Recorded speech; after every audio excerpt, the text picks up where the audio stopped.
Então. Gravação iniciada. Boa tarde, estamos aqui na nossa reunião de março de 2021. Estamos iniciando a última sessão dessa reunião, do dia 20 da tarde, do dia 25 de março de 2021. Iniciaríamos pelos processos de número 78 e 79, de interesse de contribuinte SECOM Serviços Gerais Limitada, os dois processos, mas ele seria de autoria da conselheira Ana Cecília, mas ele foi retirado de pauta a pedido da PPFN. Aí, então, passamos na sequência aqui para o número 80 da pauta, que é de relatoria do conselheiro João Vitor, o recorrente Fazenda Nacional, interessado, Associação Educacional do Litoral Santista, AERES.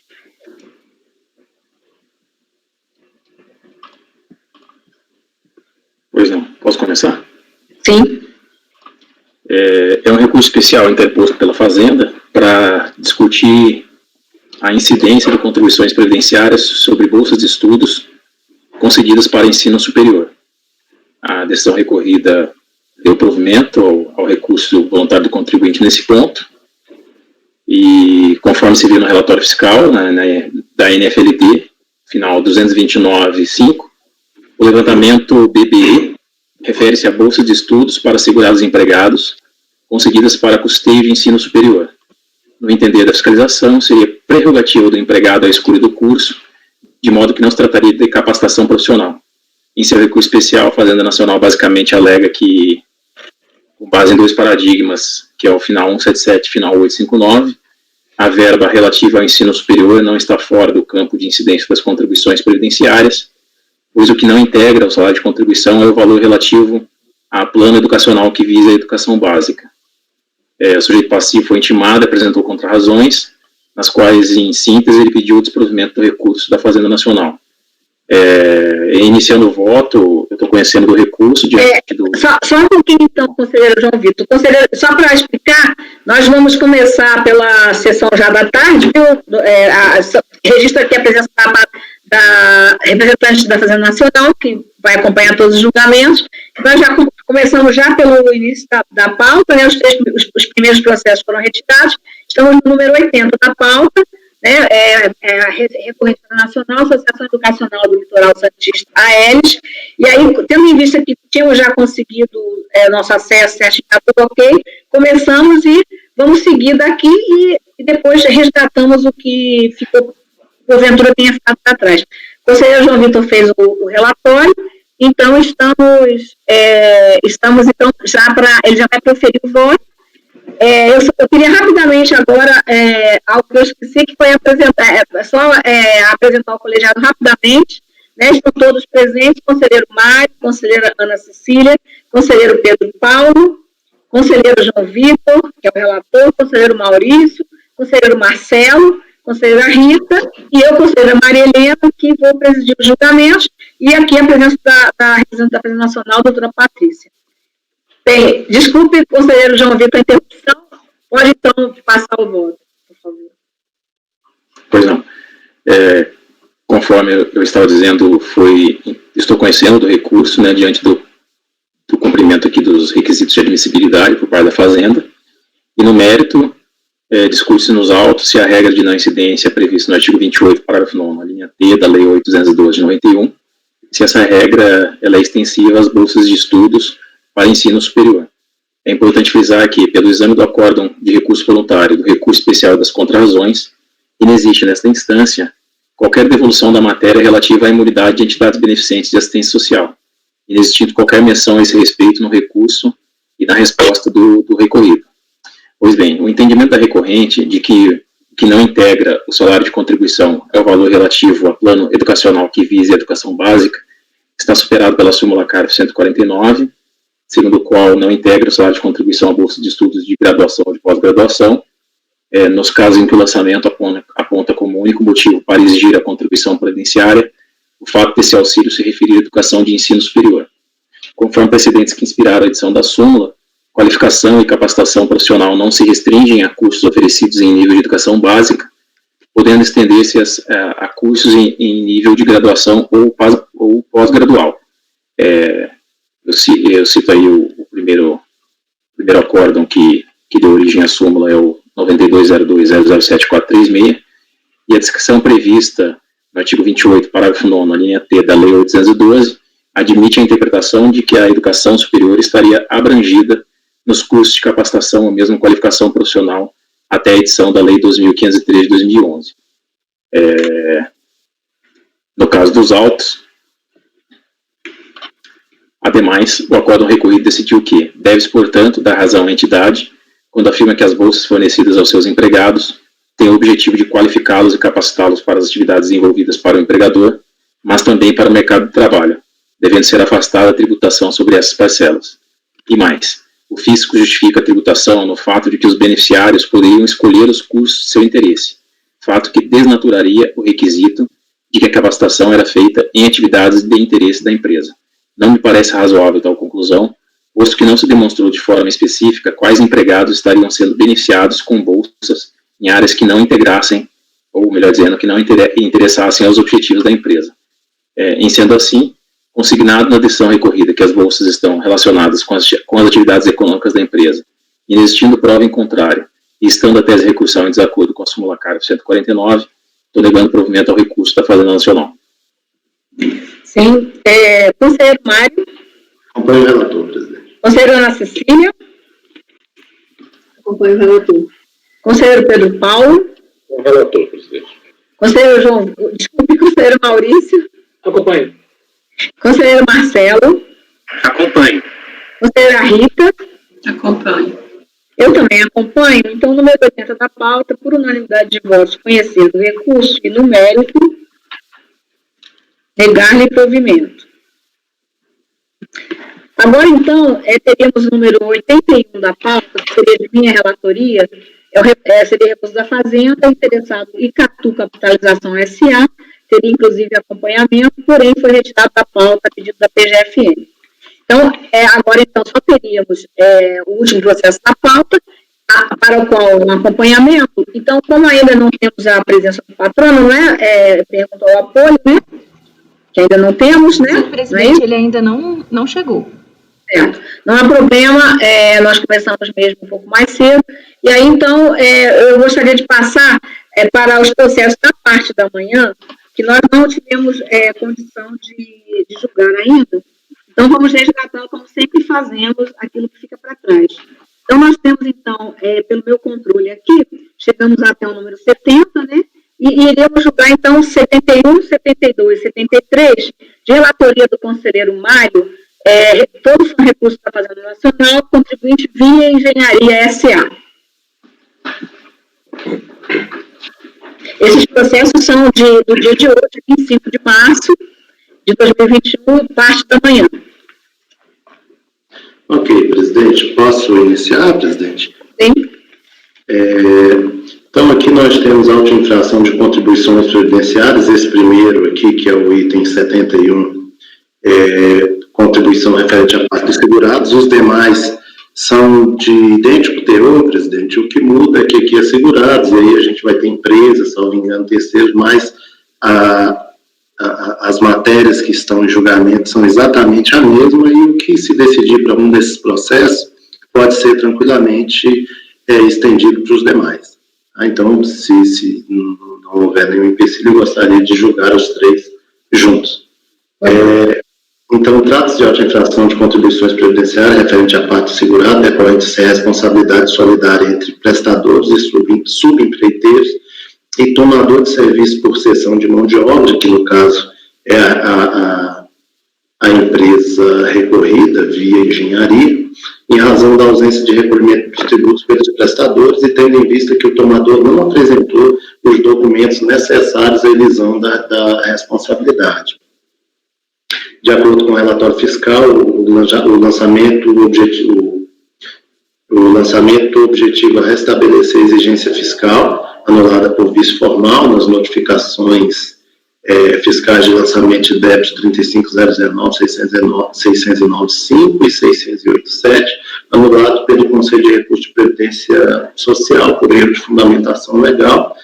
E aí nós tivemos, em sessão plenária de 22 de 1 de 2014, foi julgado recurso voluntário, prolatando-se o após 22 2402.003.907, integrado pelo acórdão de embargos 2402.004.121, que eu reproduzo aí as emendas. Em verdade, o recurso especial, ele sim surge contra esses dois acórdãos, né? Então, quando eu estiver tratando da matéria, eu vou estar sempre tratando no plural, assim, porque realmente são os dois. Então, a matéria está aí, presidente. O que nós temos aqui, o que foi a matéria que nos foi devolvida, é fato extintivo do crédito tributário, responsabilidade pela comprovação. E aí eu vou ao voto, como eu disse mais cedo, tem aqui uma questão de conhecimento, eu já esclareço, lá no final eu faço uma menção a isso, ao final do conhecimento. Nós já tivemos dois processos, pelo menos dois processos, exatamente iguais a esse processo, e que o contribuinte discutiu, ele traz alguma coisa a respeito de conhecimento, falta de similitude fática, mas não se discutiu de uma forma mais efetiva esse conhecimento. Em um deles, eu fui responsável pelo voto vencedor relacionado ao mérito, não discuti a questão acompanhei a relatora à época com relação ao mérito, mas aqui, analisando as razões do contribuinte, eu gostaria de trazer algumas questões para avaliação dos senhores relacionadas ao conhecimento. Aí eu coloco aqui, já no conhecimento, em relação aos requisitos necessários, o recurso da Fazenda é tempestivo, restando que ele se atende aos demais pressupostos de admissibilidade, foram oferecidas contra razões tempestivas. Em relação aos requisitos necessários à interposição do recurso especial, que de acordo com as contrarrazões teriam sido descumpridos, o artigo 67 do anexo 2 do regimento interno do Conselho do Regimento Interno do CARF, vigente à época, dispõe. Eu trago aí o caput do dispositivo, né, da 256 ainda, mas não muda nada em relação ao regimento aprovado pela portaria atual. E aí, no parágrafo 4, tem a questão da necessidade de demonstração da divergência arguída, indicando até duas decisões. A questão que o contribuinte também coloca, daqui a pouco eu falo sobre isso, eu coloco da necessidade de apresentação de até dois paradigmas, né? Aliás, o parágrafo 5º diz, o 4 fala que tem que ser apresentado até duas decisões divergentes, e o 5º fala que na hipótese de apresentação de mais de duas, que vai ser, se não tivesse indicado a prioridade lá no regimento anterior, que se escolheria as duas primeiras, e o 6º, que a divergência deverá ser demonstrada de forma analítica. Então, vou me debruçar sobre basicamente esses três dispositivos. Faço aí a minha análise, digo o seguinte: em primeiro lugar, cumpre esclarecer, isso aí rebatendo algumas questões que foram trazidas em contrarrazões, que o parágrafo 4º do artigo 67 do anexo 2 da norma regimental estabelece que a divergência suscitada em sede de recurso especial deve ser demonstrada com até duas decisões divergentes por matéria. Desse modo, não há como acolher a tese do contribuinte, segundo a qual o apelo fazendário teria descumprido o RICAF por ter sido colacionado somente um paradigma. Não é necessário grande esforço interpretativo para se concluir que o uso da expressão até duas, para se concluir que o uso da expressão até duas presente no dispositivo tem por escopo impedir que se busque demonstrar o dissenso interpretativo com mais de dois paradigmas, e não determinar que, para se comprovar a divergência, são necessários no mínimo dois acordos precedentes, como equivocadamente sugere o sujeito passivo.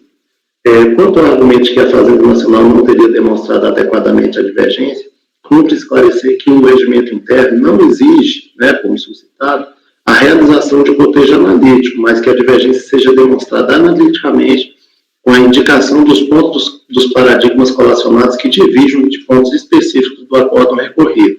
Não obstante, entendo que a divergência jurisprudencial não foi adequadamente demonstrada, eis que, de fato, as decisões cotejadas não guardam a similitude necessária à instauração do dissídio interpretativo. Analisando as decisões da turma ordinária, acórdão 2402.003.907 e 004-121, que são os acordos de recurso voluntário de embate, verifica-se que o colegiado ACOR decidiu anular por vício material a presente atuação, por se tratar de lançamento substitutivo de decadência, em que os documentos acostados aos autos não permitiram a verificação da data em que o sujeito passivo fora efetivamente notificado nos julgados, que anularam por vício formal os lançamentos originais.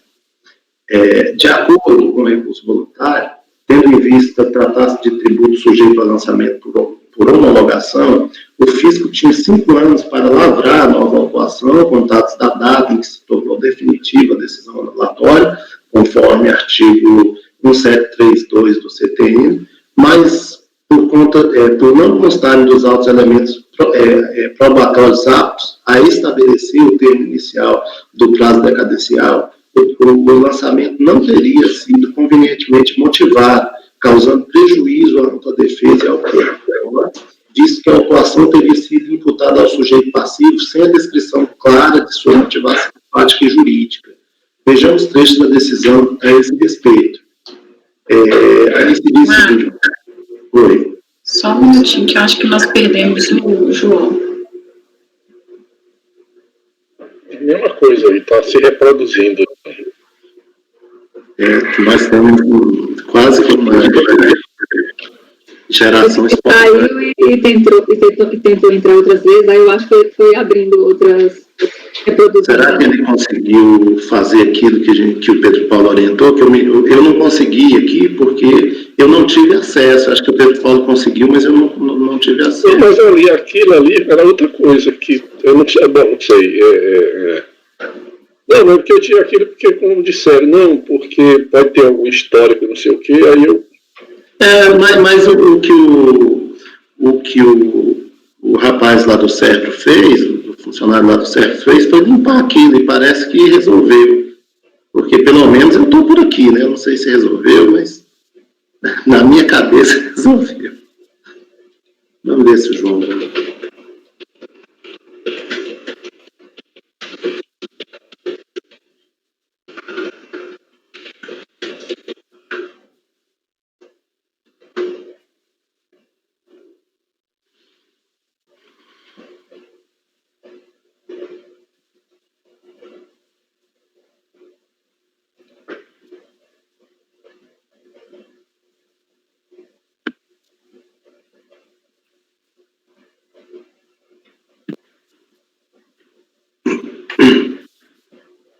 Eu tento remover o participante aqui, as coisas não saem. Não sai. No meu também não.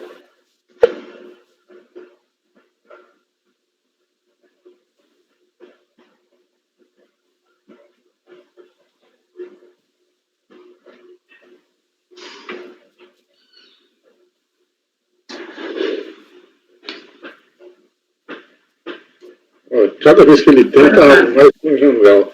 Será que ele não consegue entrar pelo celular? Alguém dá um toque nele aí para... acho que o Maurício...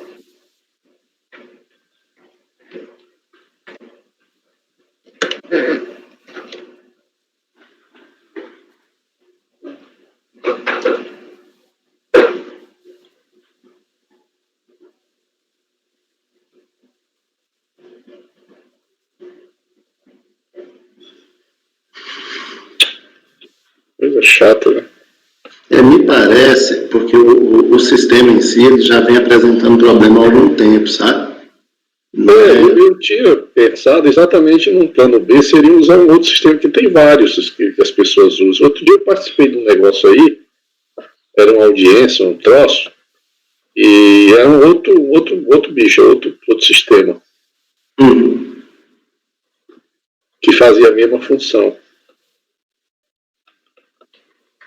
A gente continua gravando, né?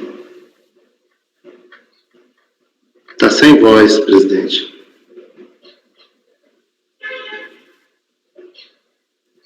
Aqui eu que desliguei mesmo. Eu proponho, então, não sei se vocês... A gente continuar julgando, de repente consignar uma ausência momentânea para esses processos e, enquanto isso, o conselheiro iria obtendo uma ajuda remota, como foi feito pelo Paulo. Vocês acham? Já iniciamos o julgamento, né? Ok. Pode ser? Por mim, não vejo. Tá. Posso continuar então, Sim, presidente? vamos continuar esses três, porque são três iguais, é algo que até nós já fizemos alguma coisa, né? Nesse mesmo sentido. E aí, então, presidente, vou só voltar para o acórdão de recurso voluntário. De acordo com o acórdão de recurso voluntário, tendo em vista tratar-se de tributo sujeito a lançamento por homologação, o fisco tinha 5 anos para lavrar a nova atuação, contados da data em que se tornou definitiva a decisão anulatória, conforme artigo 1732 do CTN, mas por não constarem dos autos elementos probatórios aptos a estabelecer o termo inicial do prazo decadencial, o lançamento não teria sido convenientemente motivado, causando prejuízo à ampla defesa e ao contraditório, visto que a autuação teria sido imputada ao sujeito passivo sem a descrição clara e precisa de sua motivação fática e jurídica. Vejamos textos da referida decisão. Aí diz assim, os documentos acostados aos autos pelo fisco e pela recorrente não apontam a data exata da cientificação do sujeito passivo das decisões de nulidade por vício formal, proferidas em data tal, como esse tributo era sujeito por homologação, sujeito a lançamento de ofício, o fisco tinha 5 anos para fazer o lançamento, contados da data em que se tornar definitiva a decisão que houver anulado, que houver anulado por vício formal o lançamento anteriormente efetuado, conforme artigo 732 do CTN. Em outras palavras, não consta dos autos elementos probatórios suficientes para estabelecer o termo inicial do prazo decadencial para que a Fazenda Pública fizesse o lançamento do tributo. Logo, essa data do termo inicial é importante para averiguar a decadência, que é uma causa de extinção do crédito tributário, ou para averiguar se o prazo se encerrou sem que houvesse o lançamento fiscal. Aí lá embaixo, eu reproduzi mais partes do voto, na parte mais do final, diz, não há como ter acesso à defesa e, consequentemente, contraditar a infração imputada à recorrente, sem que todos os requisitos estejam presentes no procedimento de auditoria fiscal realizado pelo fisco, seja no relatório fiscal, relatório complementar, seja em outro documento inserido nos autos. Aí continua aqui, está claro que faltam requisitos para a validade da presente autuação, requisitos estes que são necessários para o exercício da ampla defesa e do contraditório da recorrente. Logo, restou prejudicado o direito de defesa da recorrente que lhe foi imputada, pois foi-lhe imputada a autuação sem a descrição clara e precisa da motivação fática. Aí continua. Além disso, por meio do acordo de embargos 2402-004-121, o colegiado ordinário agrega às suas razões de decidir o fato de a decadência tratar-se de matéria de ordem pública, o que permitiria ao julgador averiguar se o fisco observou o lapso penal previsto no inciso 2.3, ainda que a matéria não tenha sido registrada de forma expressa na peça recursal. Assevera-se ainda que, nos termos do artigo 331 do CPC, a responsabilidade de reproduzir os elementos informativos a respeito da comunicação ao sujeito passivo das decisões que declararam nulo lançamento substituído seria do fisco, visto se tratar de um fato constitutivo do lançamento fiscal. Aí vou ler aqui as partes grifadas do acórdão de embargos, né, que a decisão foi embargada, em se tratando de matéria de ordem pública, como é o caso da decadência tributária, e revelando-se patente que se tratava de lançamento substitutivo, pode o julgador averiguar se o fisco observou o lapso quinquenal da decadência previsto no artigo 732 do CTN, ainda que não tenha sido alvo direto da matéria registrada na peça recursal marco temporal do dia 18 de 2 de 2009, data da ciência do sujeito passivo do presente lançamento fiscal.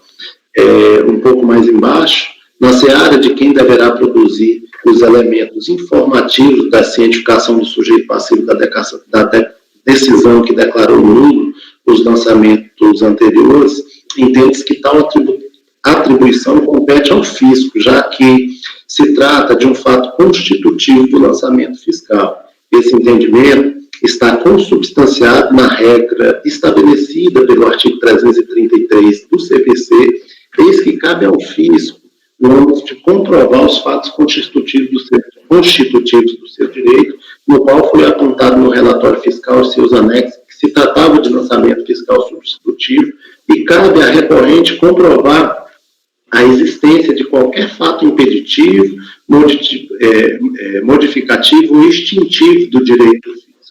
Então, volto aí às minhas considerações. Por outro lado, na leitura do acordo trazido a cotejo, EPIS, constata-se que não restou configurada a divergência na medida em que a referida decisão analisou o quadro fático substancialmente diverso daquele retratado na decisão recorrida. Diferentemente do que se observou nas decisões questionadas, o paradigma refere-se ao lançamento de imposto sobre a renda de pessoa física, que foi cancelado por decisão ordinária em virtude do acolhimento da tese de defesa de que, por explorar atividade econômica habitual e profissionalmente, o contribuinte deveria ser comparado à pessoa jurídica para fins de tributação. Naquele caso, a Câmara Superior de Recursos Fiscais negou provimento ao recurso especial da Fazenda Nacional, que a autoridade autuante deveria ter aprofundado a investigação fiscal de modo a promover a equiparação da pessoa física jurídica, pois, ainda na fase inquisitória, primeira intimação, o contribuinte teria afirmado que a origem dos depósitos efetuados em sua conta bancária estaria vinculada à atividade comercial que desenvolvia, conforme se verifica do inteiro teor do paradigma. E aí, eu, trouxe aqui o inteiro teor do paradigma, mas, em resumo, é isso que eu acabei de falar. É só um lançamento em que foi cancelado pelo fisco. Veja que o que foi trazido de paradigma é um lançamento em que se deu provimento ao recurso do contribuinte. E a questão era única e exclusivamente essa. Era uma questão, era uma situação em que o contribuinte vinha alegando, pelo que tem no paradigma, que exercia atividade de pessoa jurídica, né, atividade de comercialização, e pediu para ser equiparada à pessoa jurídica. E como o contribuinte trazia essa indagação desde a época do lançamento, ou desde a época da fiscalização, né, do procedimento fiscal, então o lançamento ele foi cancelado por causa disso, porque se entendeu que se deveria tratar esse contribuinte como pessoa jurídica, né, deveria dar tratamento de pessoa jurídica, ou pelo menos aprofundar a investigação no que diz respeito a essa questão.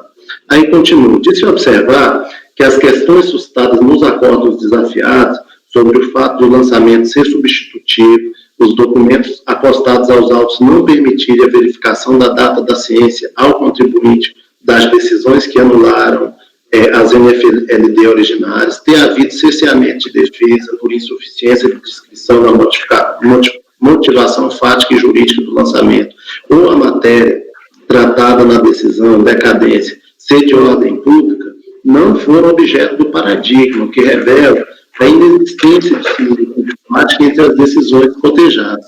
Porém, não se pode olvidar que a emenda do acordo no paradigma faz referências aos argumentos utilizados pela recorrente para sustentar a divergência arguída, no sentido de que cabe à autoridade lançadora provar a ocorrência do fato constitutivo do direito de lançar do fisco, e, comprovado esse direito, ao sujeito passivo, inclui apenas alegar fatos impeditivos, notificativos ou extintivos do lançamento.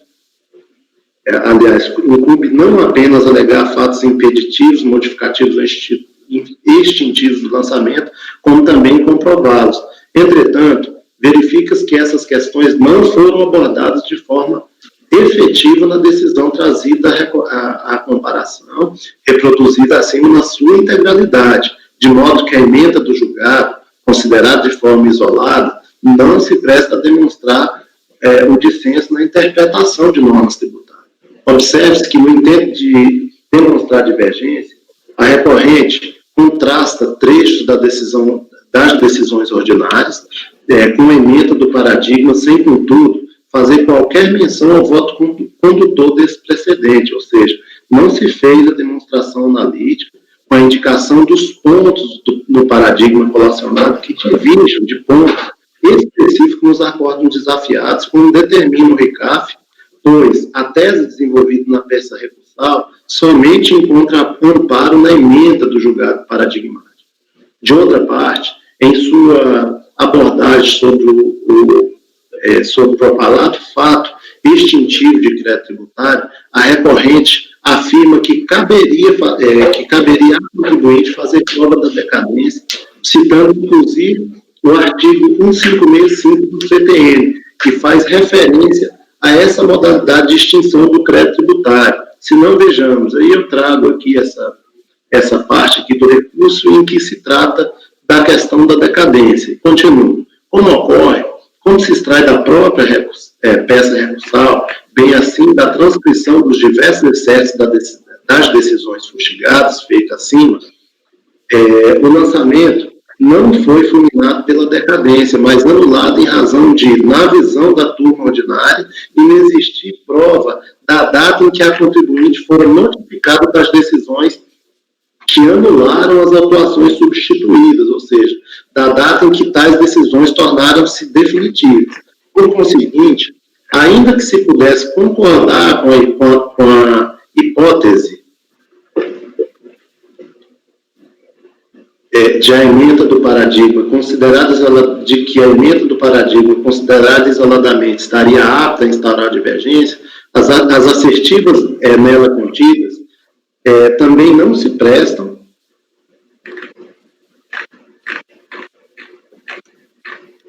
a demonstrar o dissenso interpretativo. Além disso, peço licença para reproduzir novamente trecho do acórdão de embargos, ora recorrido, que vai ao encontro do que consta da ementa do paradigma e da tese desenvolvida pela Fazenda Nacional, com a ressalva de que a comprovação da data de ciência da decisão que houver anulado as NFLD originais refere-se, consoante consta da decisão, fato constitutivo do lançamento substituto, e por isso sua comprovação seria atribuição da autoridade autuante. Aí só ler essas pequenas partes, na seara de quem deverá produzir os elementos informativos da cientificação do sujeito passivo da decisão que declarou nulo os lançamentos anteriores, entende que tal atribuição compete ao fisco, já que se trata de um fato constitutivo do lançamento fiscal.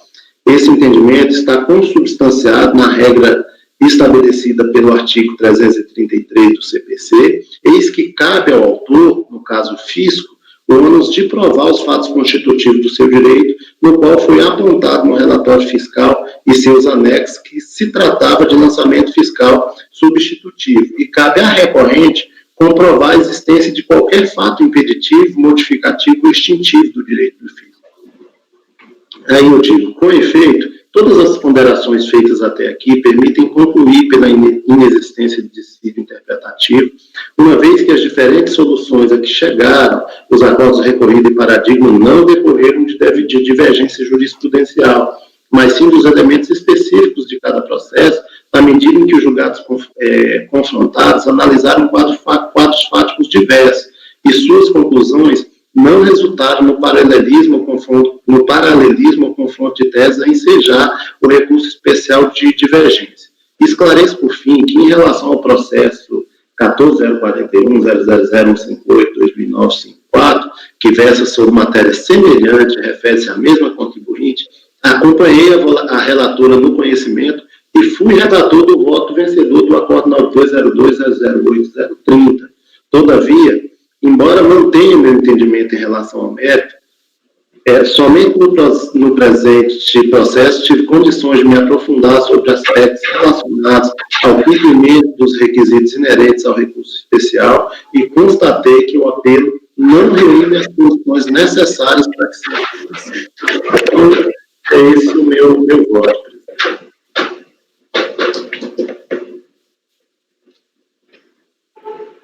Ficou entendido a questão? Podemos, então, tomar os votos?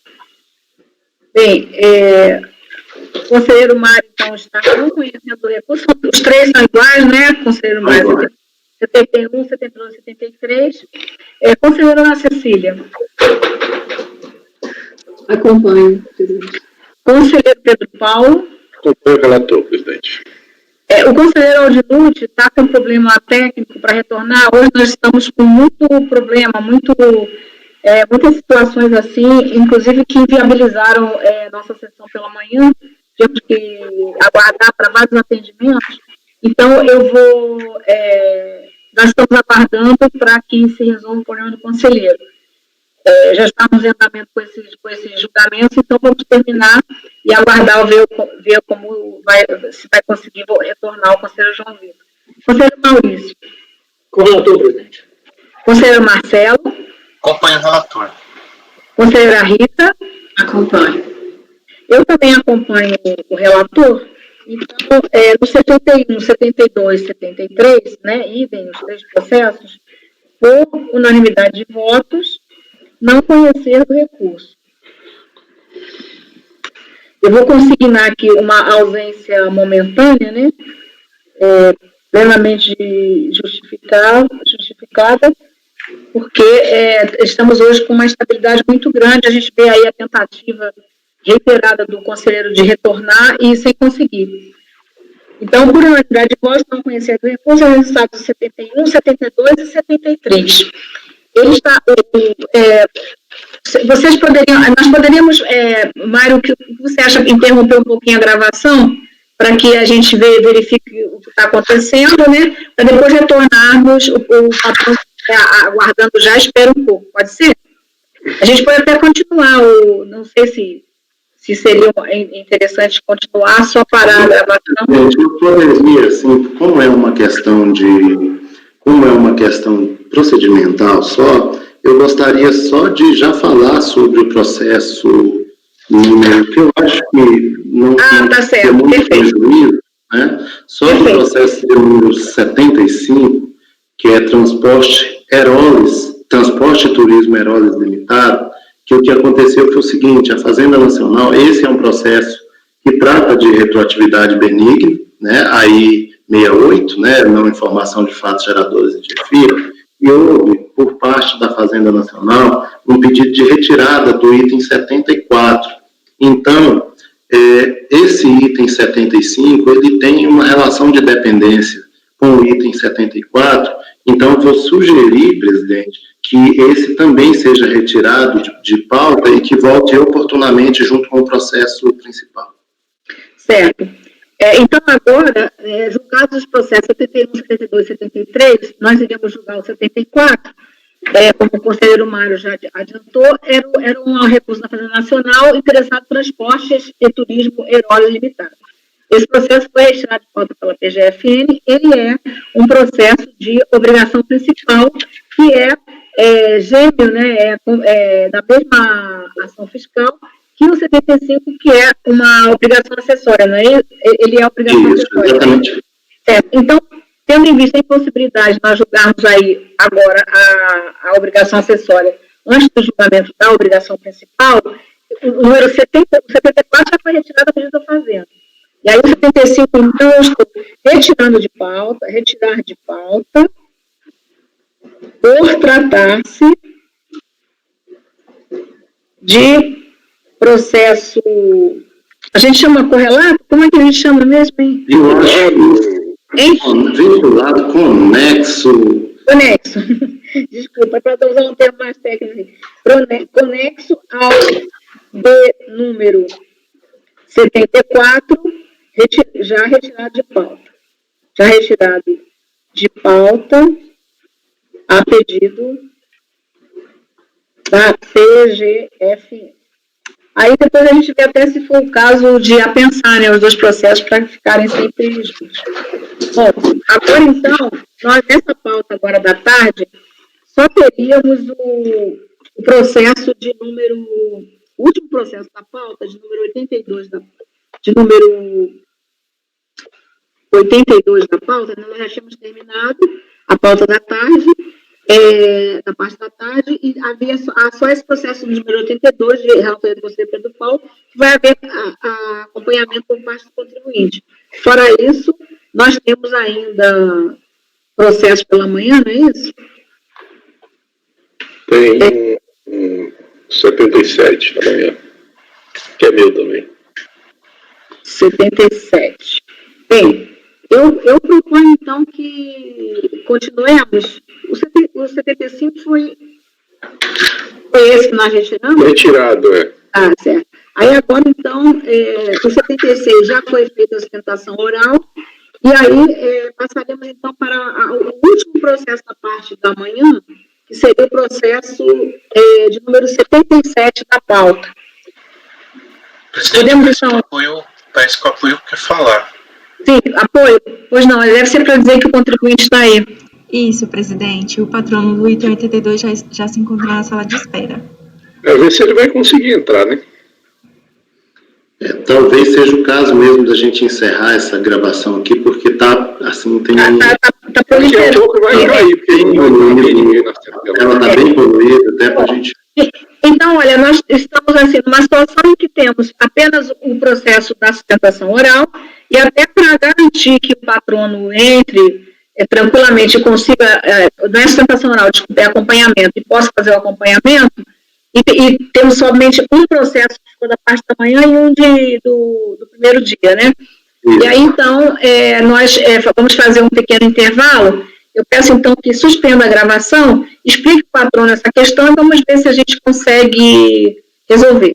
Tá certo? A gente podia também sair e entrar de novo aqui, igual fez da outra vez. Por isso que eu estou pedindo para encerrar a gravação.